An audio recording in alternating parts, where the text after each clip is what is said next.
Hello, everyone, and welcome to another fight session. Tonight, I have the pleasure of speaking with Mallory Martin, who is coming off a phenomenal comeback win against Hannah Cifers. First of all, before we get into anything, Mallory, how you doing? How you I'm feeling? good. Yeah, Awesome. I'm good. Uh, Feeling good. that's good to hear, because that was quite the fight. So I'm glad to hear that you're recovering nicely. Yeah. Before we begin, everyone just make sure you go check out thefightsite.com. Fantastic articles, pieces, breakdown, analysis, and all that. Make sure you check out the YouTube channel. Lots of fantastic interviews, kind of like the one we're about to do. Video breakdowns of different fighters. Tons of stuff. We just dropped a fight watch with Stephen Wright, who was the striking coach for Johnny Hendricks and currently one of the striking coaches for Kamaru Usman. We watched Johnny Hendricks versus Robbie Lawler 1, and he gave us a lot of insight into the fight in the corner, what was going on, preparation. Really, really great stuff. Definitely go check that out. It's up on the channel right now. Make sure you check out the Patreon. Lots of great stuff. Access to Discord, all that. The merch site, please check it out. All the links are going to be in the description below. Apple, Spotify, Stitcher, 5-star review, all the good stuff. With that out of the way, Mallory, you're coming off that phenomenal comeback victory against Hannah Cifers.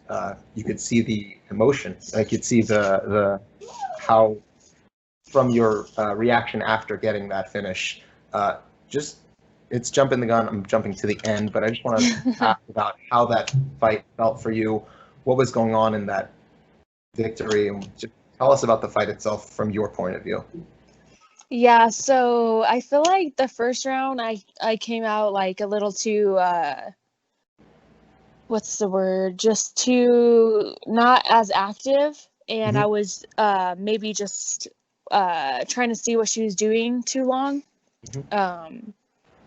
And then I got caught with that nice punch she landed and dropped me. After that, I was still like fully there. It was just hard to like collect myself while getting like punched and whatever.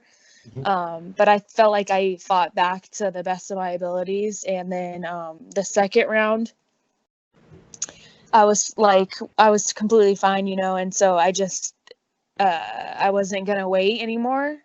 Like I kind of was waiting too much in the first round, so the second round I just kind of went and got it, the takedown, and then on the ground just went through the motions and got the submission. And after the fight, obviously you had that primal roar. I don't know how else to put it. Yeah. Talk to me about I guess this is less technical, but what was the emotion from? What was it stemming from? Like, what was the reason for that exclamation, I guess, and how you were like afterwards? You were clearly really hyped up and stuff like that. Is there a reason, or is just that particular fight just like awesome comeback? No, I feel like I yell whenever if I finish someone, I'm always yelling, it's just how I do it. In all my previous fights, I've always done that, and I think it's more of a visualized thing that I do. If I'm visualizing for the fight, I like see all these outcomes, like just by winning by decision or winning by a submission or a TKO, and I don't know, I envision like finishing them and just like letting out this scream, so I think that's just more of a visualized thing and knowing that I'm like living in the moment. It's actually interesting you phrase it like that, because I actually read up a couple of interviews that you've talked about visualization and certain books that you've read to kind of like get yourself in the zone mentally. And I definitely want to touch on that, because people kind of ignore a big part of technical analysis is also discussing the mental aspect with regard to training. So I definitely want to get back to that. But let's start from the beginning, because how did you get involved in mixed martial arts in the beginning? I know you started training about 8-9 years ago in jiu-jitsu. Talk to me about how you got involved in that in the first place and your journey towards starting to fight. Yeah, so I started when I was in high school, and I played volleyball, soccer, track, basketball. and I was always a little too aggressive, and I'd always be getting fouled out or whatever, getting in trouble in games. So I think I seen the UFC or some kind of fights on the TV at a restaurant, and I like told my dad that like that seems really cool, and he was like, you should try it. And so I was like, all right, cool, I'll try it. And he was basically like, well, you have to find the gym you want to go to and like do it all on your own, and I'll just support you. And so I was like, all right. And so I did. And so I started when I was 18. And I would go like to basketball practice right after school for like 3 to 4, and then I would train. I would go to the gym I trained at from like 6 to 7:30 and just train. And I started like jiu-jitsu, wrestling, Muay Thai all together. Mm-hmm. So it was just like I would just do the classes that they had for the week in the afternoon or whatever. And then once I graduated, I didn't really feel like going to like college at that time. So I just decided to work and sort of train full time. I got into it because I wanted to become an MMA fighter, and I wanted to become like a professional MMA fighter. So that was my goal, starting it. And so I don't know, I fell in love with it and just decided that that's what I was going to do, you know? It's very interesting that you say that, because a lot of fighters, they'd say that it's whether they come from a wrestling background or just like they happen to walk into a gym and they're like, oh, I just really was good at it. And then my coach was like, oh, you should do a fight. And that's how I just fell into it, right? Yeah. So it's interesting to hear, like, I wanted to be. I started training. I'm like, oh, this is my career choice now. So yeah, basically, yeah, that's what it was. So I know you started, I think you trained at Zingano Binuje, right? That was Yeah. where you started jiu-jitsu. How did you progress from gym to gym? Because you didn't start with EFT, if I'm not mistaken, right? No, I was at Zingano's, and I still like, do some training there. My nephews train there and everything like that. It's a really good gym. They just didn't have they didn't have like girls for me. And they didn't have like a lot of pro fighters.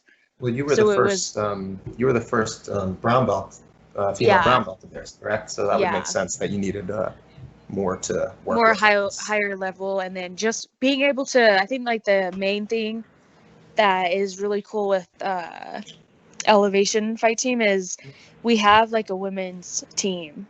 Right. So there's like from any given day at practice, there's at least 10 to 12 of us.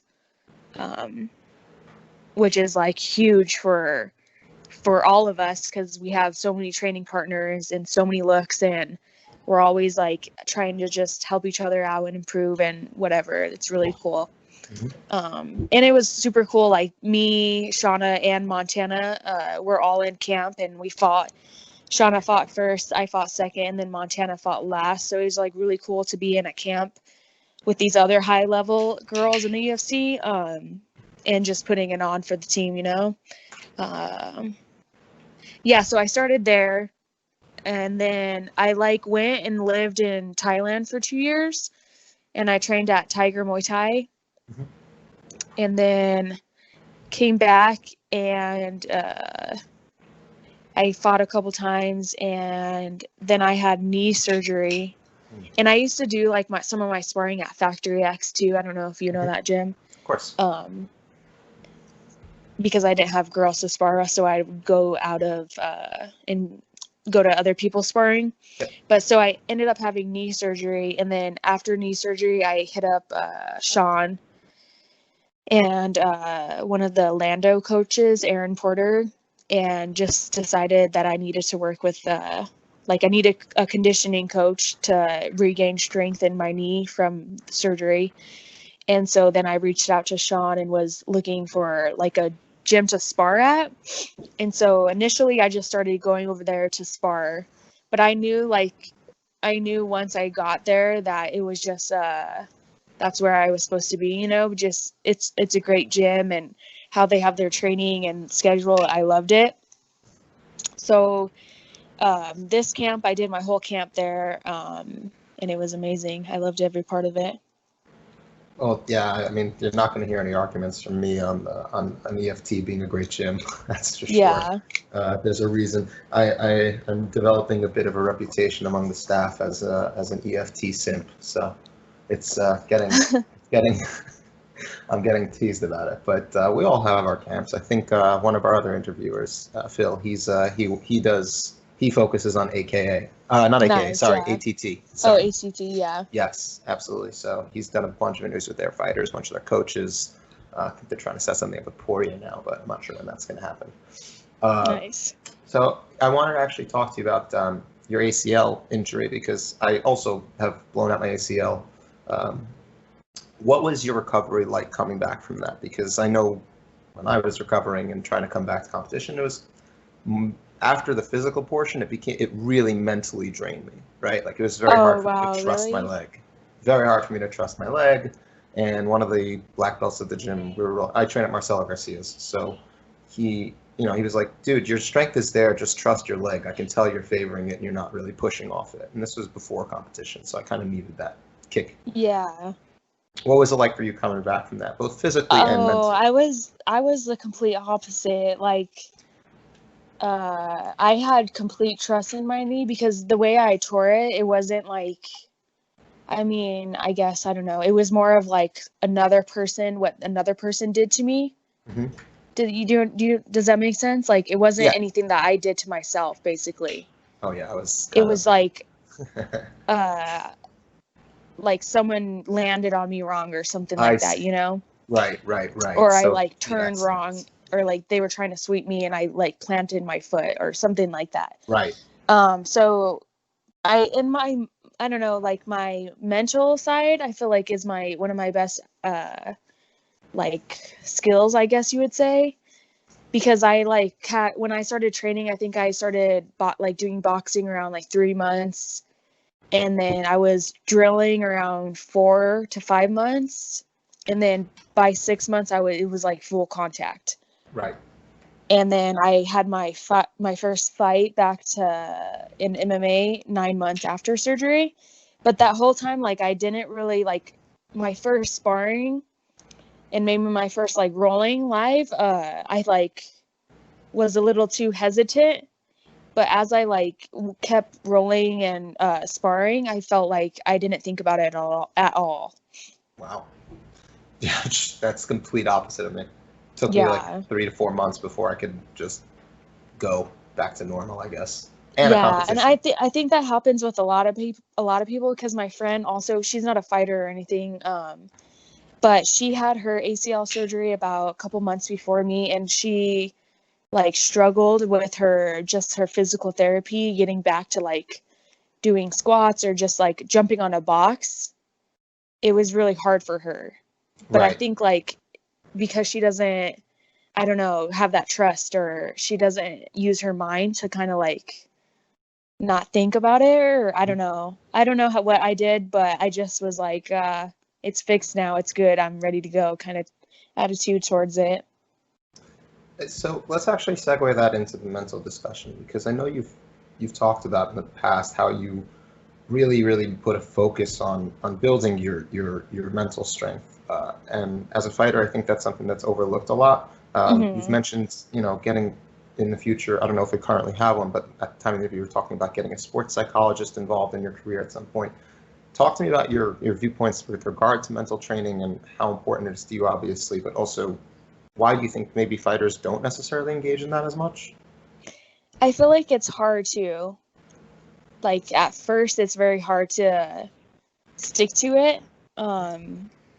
And kind of have these new things that you do every day or whatever, so it's kind of hard for people to stay committed to it. But I feel like especially going into like a fight, you have to be mentally prepared. Right.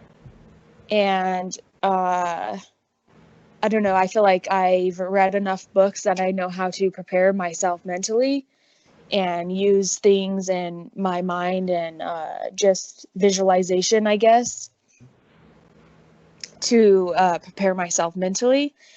And that's why I think I don't like, I realize that I don't really like short notice fights Hmm. because it takes away my ability to prepare mentally for this fight or for that fight.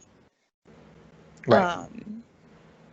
And I kind of like felt that not my last fight, but my UFC debut when it was like 9 or 8 days notice. Oh yeah, with Verda Jandiroba.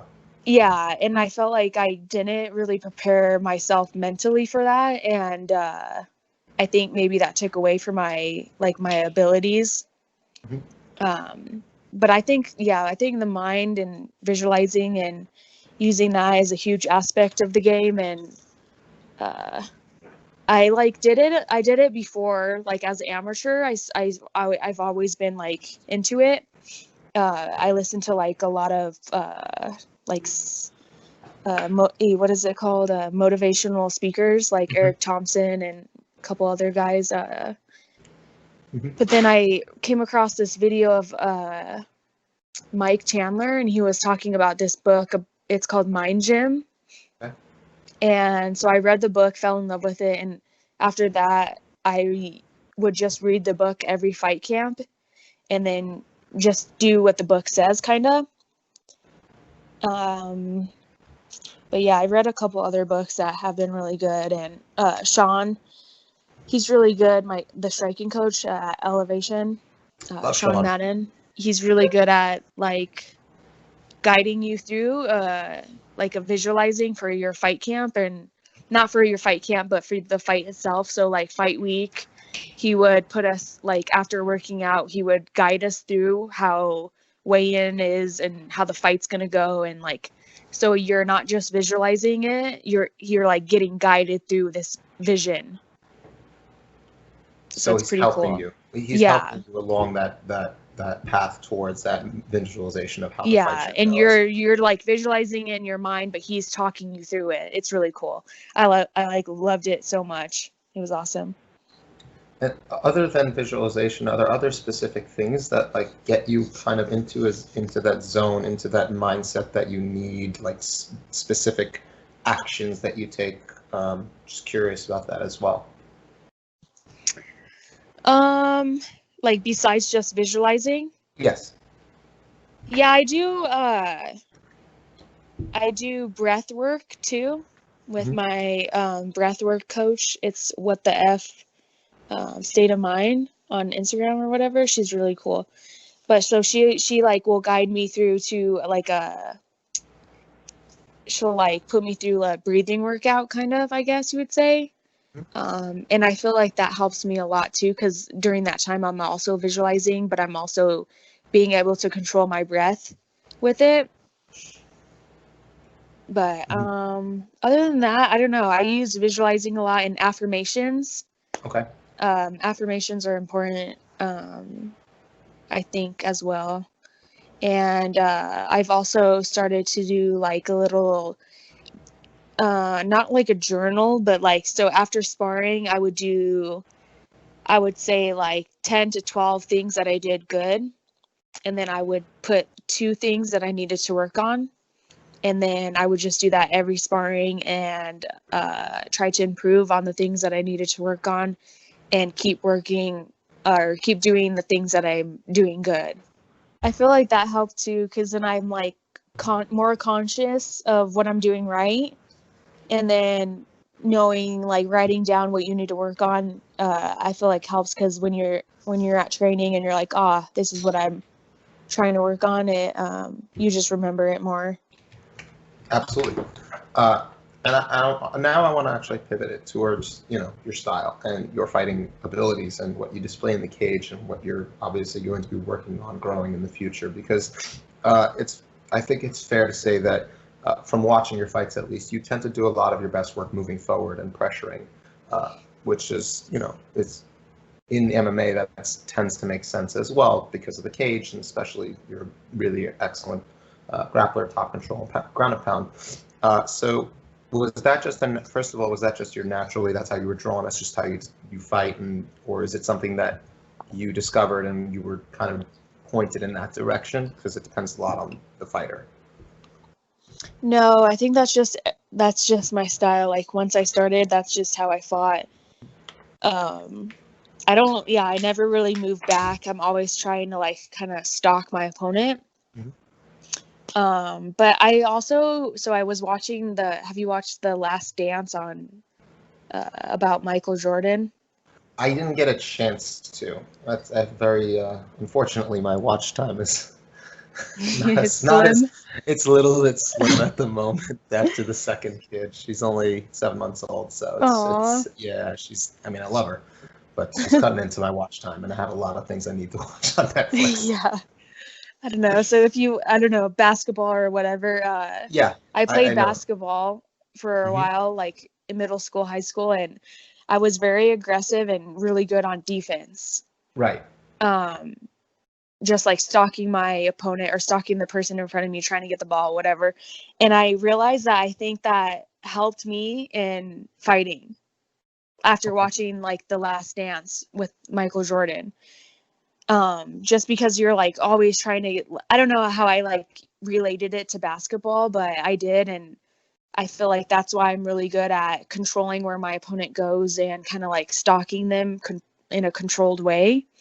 Um, and not rushing in too much or whatever. But that's where I think I got like that really good forward pressure control kind of type of thing. And it's interesting that you know that it's something that you're gravitating to and it's something that you're working on. But oftentimes I feel like or you watch certain fighters and they'll improve their like individual skill sets, but without trying to make it a cohesive whole, if that makes any sense. Mm-hmm. And you're a pressure fighter who also is a very good grappler, but your striking seems to complement that very well, where you're using your striking and footwork to push your opponent back to the cage, and like you said, stalking them and forcing them into positions that will bring you to your area where I would say is your best skill set, your grappling. Yeah, exactly.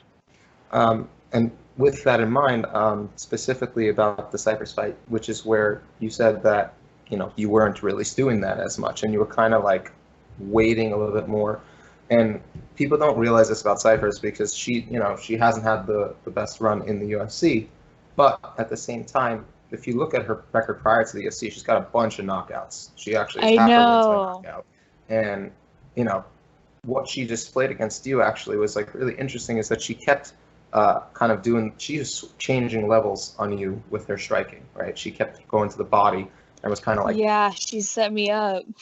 she set you up very nicely. And what It was, was very nice. And I like didn't realize it in the fight, but after Mhm. like literally when I left the cage, I was like, wow, she set me up for that overhand because she hit me in the body, I think right maybe before. like 5 times in the first round.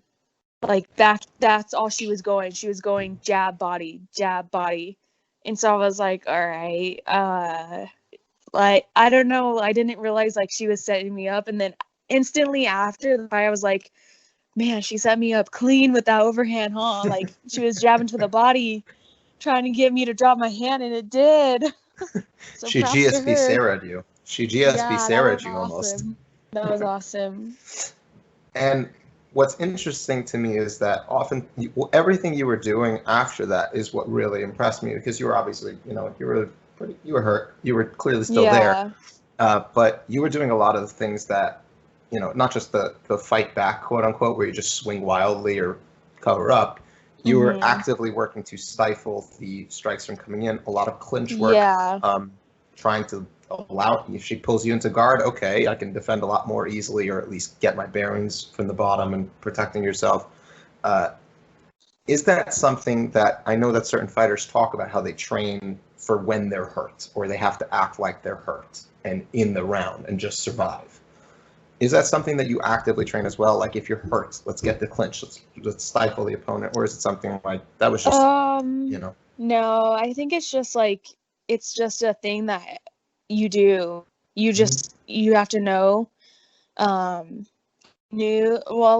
I knew like if I'm ever hurt that I'm always going to shoot, because if I'm hurt I can get better, or like I can recover if it's on the ground rather than Right. staying on my feet. Um but I have not dropped like this, but in one of my Invicta fights, I threw a kick and she punched me at the same time and I fell from the kick Right. from being like off balance or whatever. And that time it looked like a drop too, so she came at me like just the same as Hannah Cifers, and Right. I shot in. And so I think like because I've been there in a fight before, I already knew what to do. And in the fight before, she did the same. It was like the same thing that happened. She rushed in. I went in for a shot. I went to the body lock. I got to the clinch. I put her against the cage, and then I think she reversed it and was like throwing knees or something like that, and I jumped guard. Right. Because I knew that I would be able to like fully recover if I'm On bottom. if I'm on bottom and I'm able to control their posture. Mm-hmm. And so I think that's just something that I've done in the previous fight and I knew it worked for me. So being in that situation again, it wasn't like it was anything new to me. So I kind of just reacted the same way that I knew would work or had worked for me in the past. I understand, and that makes sense. And that's what you've been there before. You know exactly what to do and how to handle it. Yeah. Well, that's now leads to round 2, because, like I said, I mean, I wrote a damn article about it, so I was pretty I read it. It was impressed. really nice. Well, it was really good performance. It deserved it, and so I want to actually talk to you about that, because that's where I get really excited. I see certain things that make me go, "That's gorgeous." So a couple of things that really interested me is the transitional ability that you were displaying, not just in your passing, but also in your utilization of strikes in between those passing modes, and to use them to get the reactions you wanted to continue to advance position. Talk to me about your mentality on the ground, because you're obviously an excellent ground and pounder. That was very obvious from watching your fights, multiple of your fights. You're a really good ground and pounder. But how did you develop that system? Because sometimes we just see fighters who may be super high level, but their ground and pound is kind of like, I wouldn't say aimless, but less than targeted, right? As the best way to put it. So how do you work on that? What kind of drills and training sessions do you use to kind of hone your ground and pound and meld it with your jiu-jitsu and grappling? I would say hitting the bag, like just a bag on the ground, and getting comfortable with throwing your punches on the bag and your elbows on the bag will help you be more confident in it. And then you can move on to like having like a band around your waist and someone trying to like either take you off the bag or like just move you slightly, whereas it kind of translates to like being in mount and someone like bucking to try to escape, and then having to throw these elbows or these punches while trying to control the position. I think that has helped me. And then just really drilling, like, so I would go through like a transition and just being able to see where punches are open. Then I already know that that's how an opponent or a training partner is going to react in those spots. So I know what's going to be open. Right. And with regard to, well, how much, I guess I've spoken with Curtis before, and he's talked about how he's, how he trains and how he just wants to beat people up when he gets on top, right? And speaking with Sean, it seems like a lot of different people in the gym. They're kind of, I wouldn't say they're just everyone free to do whatever they want, but he kind of talks about how like different fighters and different coaches kind of like have different philosophies on how they, schedule and how they apply in their training and what they do and their focuses. So one, aside from Sean, unless Sean is kind of the coach that you more gravitate towards, what kind of philosophy, I guess, do you fall under? Is it more structured, or is it more like, I guess, Corey's situation, where it's kind of like he has a little bit more free form, I guess, with his training and how it's set up? Oh, I think I like structure. Like I have to have everything in a Mhm. set way and a set time. Mhm. I like structure a lot. I think that's important for me, and it messes me up kind of if I go to to a different time for like strength and conditioning or whatever Mhm. than I'm used to. But yeah, I think structure is what's best for me and what works for me. Uh, Definitely want to talk more about your striking also, because watching, your fights and stuff like that, it's obvious that you're making strides, I would say. Um, and specifically, I was looking at the fight with I'm not sure I'm going to pronounce this right at all, by the way, but Nicole Disset. No, I'm not even going to bother with the last name. It's just Nicole, not happening. yeah, I don't Nicole. know how to say your last name either. So you were doing certain things in the fight that was definitely things that you were working on, specifically defensively. Um, you were doing this lean back. I don't know what else to call it, but it was definitely like you were kind of leaning back, trying to pull back and counter. And you definitely Hmm. seem to favor parries a lot. Yeah, parries have always been my like number one thing. Mhm. Um, yeah, I don't know about the lean back. I So need to stop that's doing that.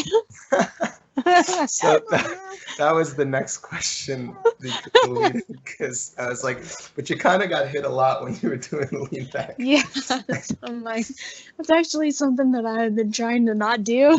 Yeah, that was definitely something I was going to ask if it's something you're trying to work on. Um, Yeah. you're so, and how, so when you're watching fights after the fact and you're watching them with Sean, you're watching them with the various other coaches, I'm sure there's like, let's say, 5, 10 things we're like, we got to work on these 5, 10 things, but is it order of importance that we go, like you said, like we're trying to work out that lean back, for example, or we're working on our defensive striking? Uh, what kind of, I guess, setup do they have for doing that? And what I mean by that is, I was speaking. Another fighter was like, "Oh, the way we identify one thing that's the major issue that we displayed in the previous fights, and we picked that one thing, as opposed to trying to overload ourselves with trying to correct 5 different things at once." You're only 4 years into your career, so it's not a professional career at least.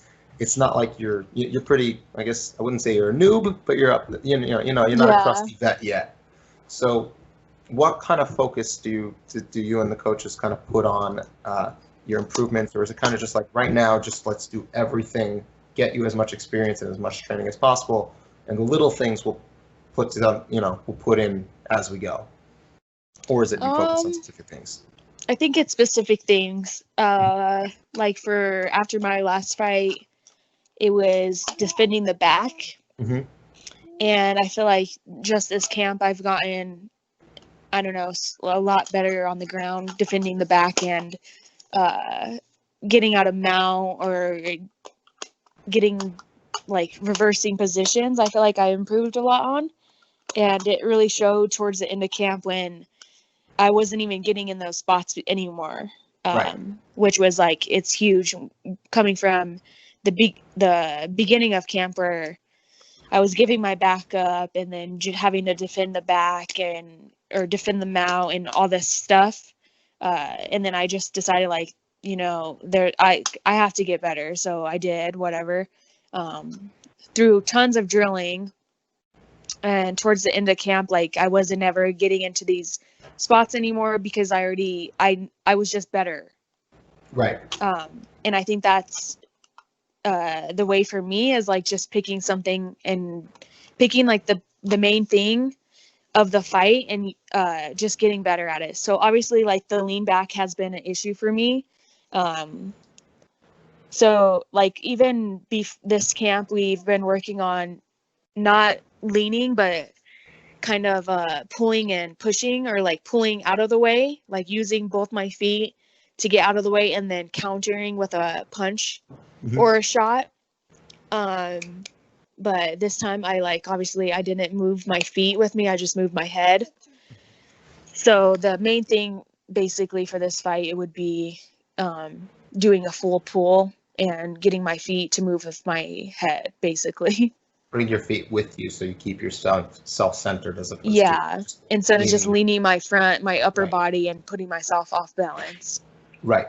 And another thing that I also wanted to kind of go into your clinch work because specifically against, well, it also was against Verna as well, but you got to show off a little bit of your clinch work as well there. But against Hannah, you were doing a lot of what people often neglect, which is you were using your head position extremely well and forcing her to stand up straight, which is what gave you that outside trip, which is something you clearly like. You hit it a couple times with Nicole as well. So I've asked, this seems to be a favorite takedown for a couple people already that I've spoken with. So that takedown against the cage, that outside trip, first of all.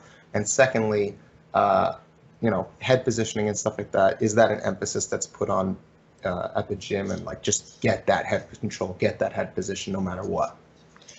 Yeah, I've always been really good at head control against the cage, and even on the ground, that's been like one of my main, one of the best things that I do on the ground and against the cage. But I think it just got improved being at elevation because of the coaches, and yeah, they always say head position and recycle the head. So if like your opponent's turning to side, you have to follow their head to be able to recycle. Like keep the head pressure while someone is moving side to side. So keeping that head pressure on both sides, I guess you would say. Yeah, so I think just that, and then them emphasizing having the head pressure has improved my game as well.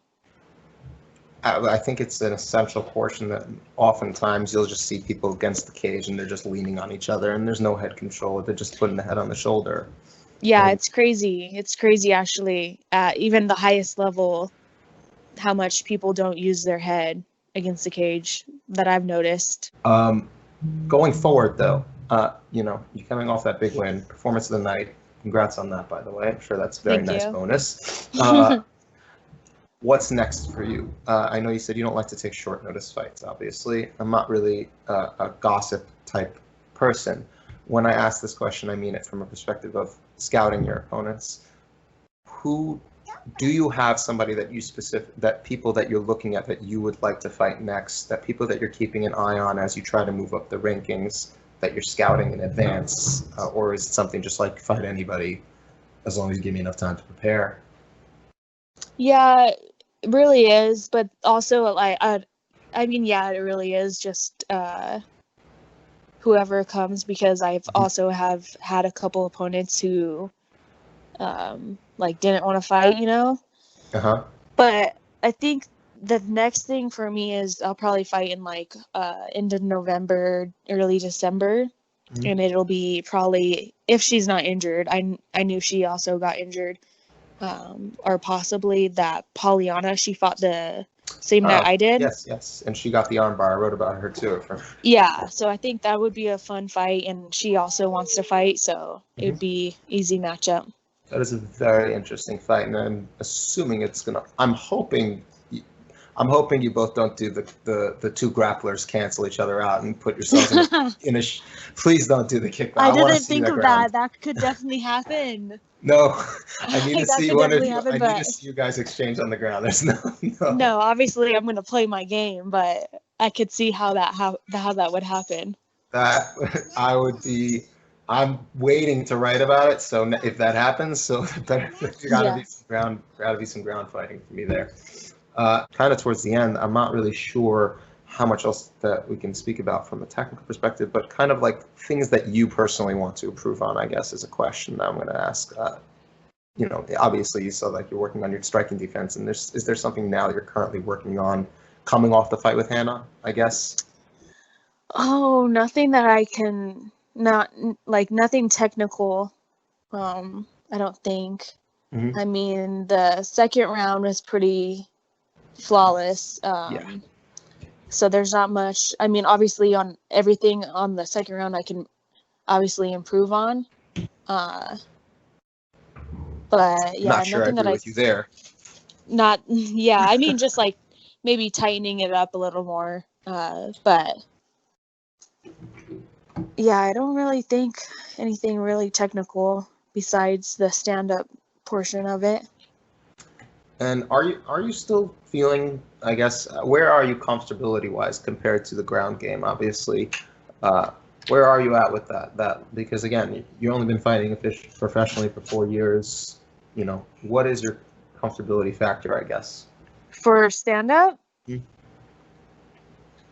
Oh, to me, it doesn't matter. Like, I'll stand up, I can stand up and fight you too, you know? Please don't. Please don't. But, It's been a while since I sparred. like, yeah.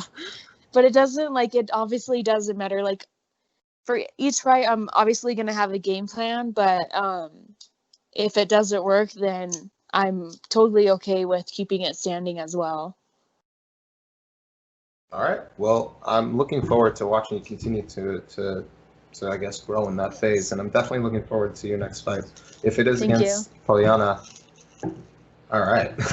Yeah. Please. That is one I'm definitely hyped for. So before I guess we finish up, is there any sponsors or anybody that you want to shout out?